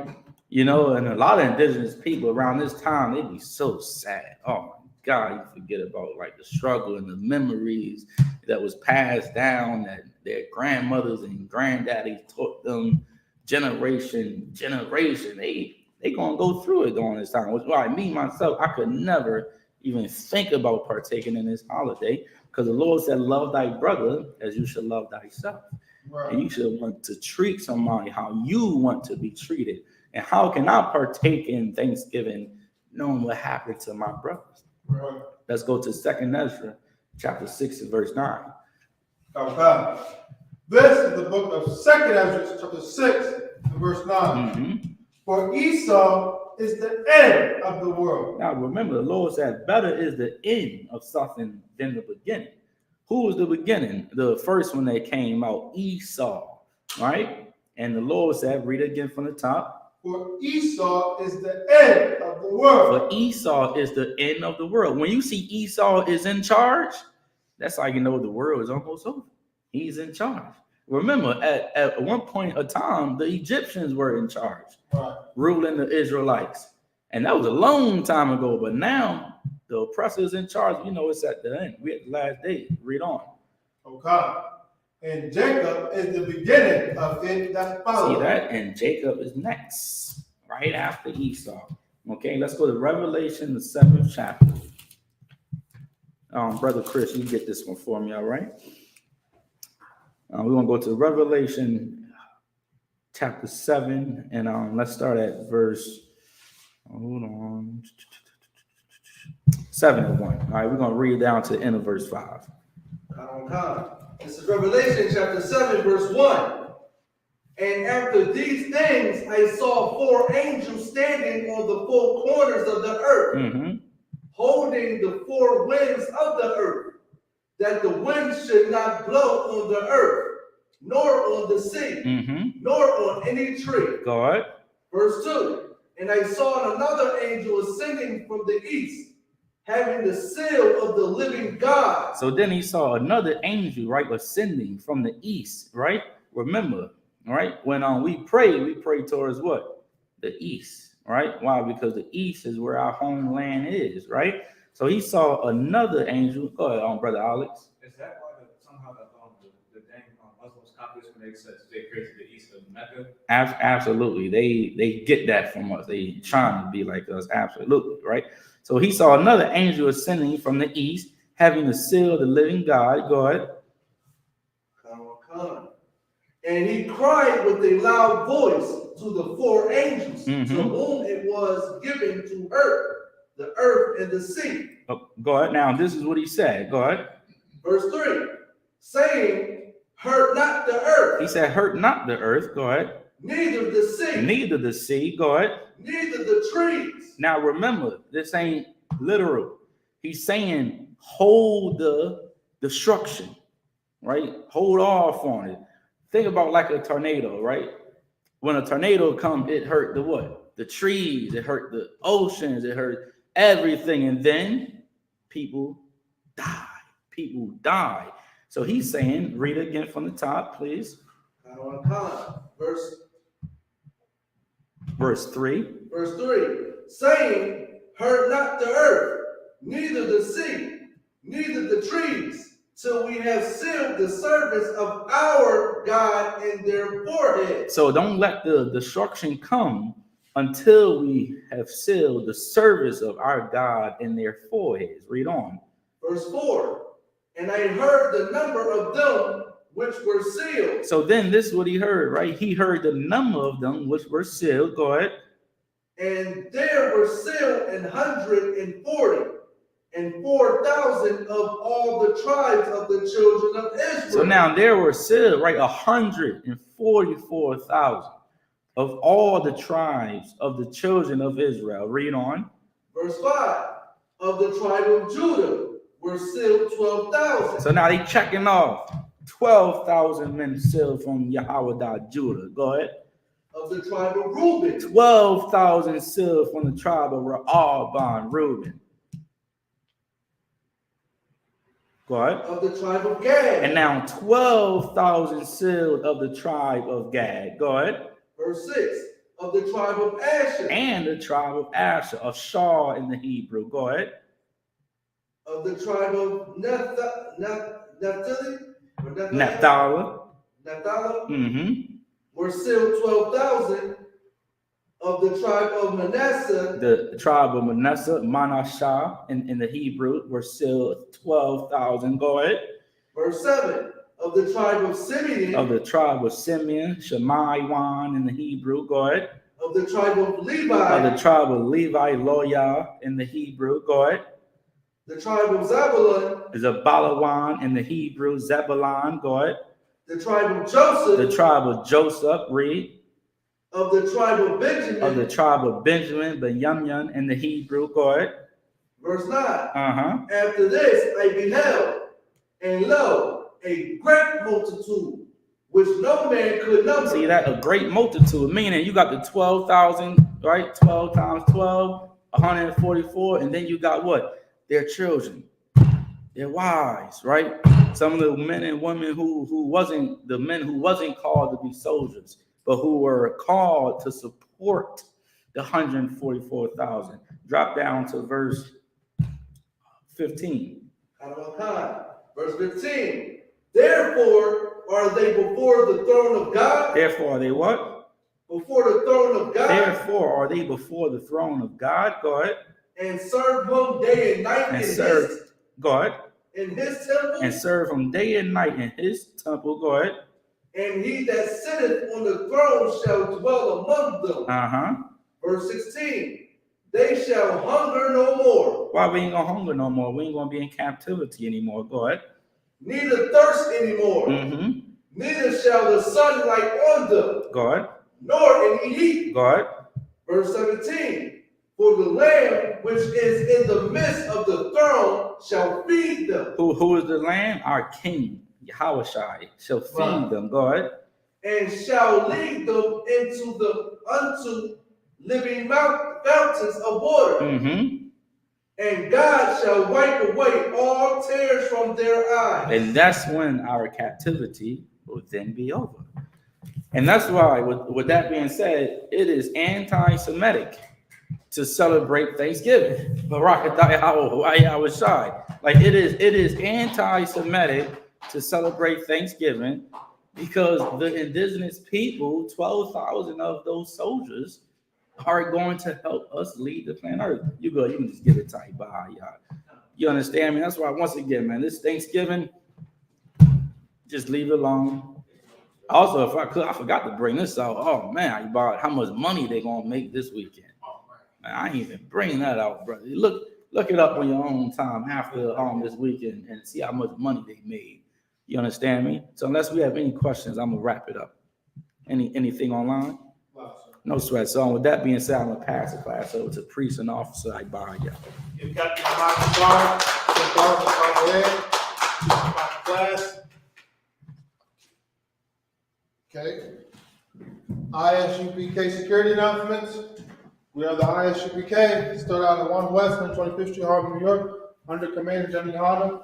Rule for new brother and sister. When a new brother or sister comes into the school, they are off limits for 6 months. They are to be saluted only. They are here to shut the doors of the world. If they need transportation, the teacher will arrange it. After 6 months, if a brother or sister has an interest in a particular person, he or she must get permission from the head to speak to a brother or sister. There is another 6 months in which the brother and sister will court each other. After this 6-month period, the brother and sister will get permission from the head to marry. TITHES, which is a commandment found in the book of Numbers, chapter 18, verse 21, in the book of Malachi, chapter 3, verse 8 through 10. But I.S.U.P.K, means 10th in Hebrew. 10% of every penny of any increase the Lord gives you, gives to the teacher. Priest fund, people offering for priests, not made so whatsoever among you like. Upcoming holy convocations is Hanukkah, the feast of dedication, found which will be on the 25th day of the 9th month by the space of 8 days. This year is on December 17th, Saturday, 2022, for 8 days. Found in the book of 1 Maccabees, chapter 4, verses 52 through 61. Remind Akim and Agwathi to check the bulletin board in the hallway. If anyone wants to be a trooper in the school, start wearing all black. Boot, shirt, pant, headband, or scarf from that. Imagine will be to stand. We'll send up the Lord's Prayer, right? Sorry, we're putting off with them. He's trying to face the east. We're going to send, this is the Lord's Prayer in the Ibaria or the Hebrew. Abanawa, Abanawa, Shabashmaya, Shabashmaya, Kodash, Kodash, Ayah, Ayah, Shemka, Shemka, Yahweh, Yahweh, Malakika, Malakika, Daba'a, Isaiah, Ratzaika, Ayah, Ayah, Aisha, Aisha, Baratiza, Ratza, Kawah, Kawah, Ayah, Ayah, Bashmaya, Ashemaya, the Thundernaut, Nathalanam, Ka, the Kam, Ka, Ka, Yawam, Yawam, Wasalakina, Wasalakina, Kawawakna, Kawafna, Kasalakna, Kasalakna, Kawawakina, Kawafina, Wala'a, Wala'a, Ba'aina, Wabi'ina, Wanasaiwan, Wanasayan, Abba, Abba, Hoshaina, Awashina, Bayan, Mayan, Ra, Ra, Ayah, Kaya, Laka, Laka, Malakwa, Kamalakwa, Wala'a, Wala'a, Walpara, Walapawa, Lawalanya, Amon, our Father, our Father, which art in heaven, which art in heaven, hallowed be thy name. hallowed be thy name. Thy kingdom come, Thy kingdom come, thy will be done thy will be done in earth in earth as it is in heaven. as it is in heaven. Give us this day Give us this day our daily bread, our daily and bread, forgive us our debts forgive us our debts, as we forgive our debtors. forgive our debtors, And lead us not lead us not into temptation, but deliver us from evil. but deliver us from evil. Thy is the kingdom, Thy is the kingdom, and the power, and the power, and the glory, and the glory, forever. forever. So be it. So be it. Star, Mr. Turn. We stop to the sisters and we need to be seated. Quick announcement. We're still raising funds to get the Philly Rams school running. So if you have any donations to get the Philly Rams school running, contact Captain Amalia Shar, Officer Dan Yala. With that, men of Israel, we'll give one praise to Luke, men of Israel. Amal Shabbat, Amal, Barak, Yahweh Ba'ashem, Yahweh Shai Ba'atham. That's your top. You say down, star, turn to face sisters. Sisters, Mrs. Yamar Shabbat. Is your feet connected at 45-degree angle, your head, body covered, your right hand close to your left. When we say Barak, you salute. Men of Israel, we'll get the sister more courage to salute. Men of Israel, Yamar Shabbat. Yamar, Barak, Yahweh Shamar, Ba'ashem, Yahweh Shai. From Yazata, we say down.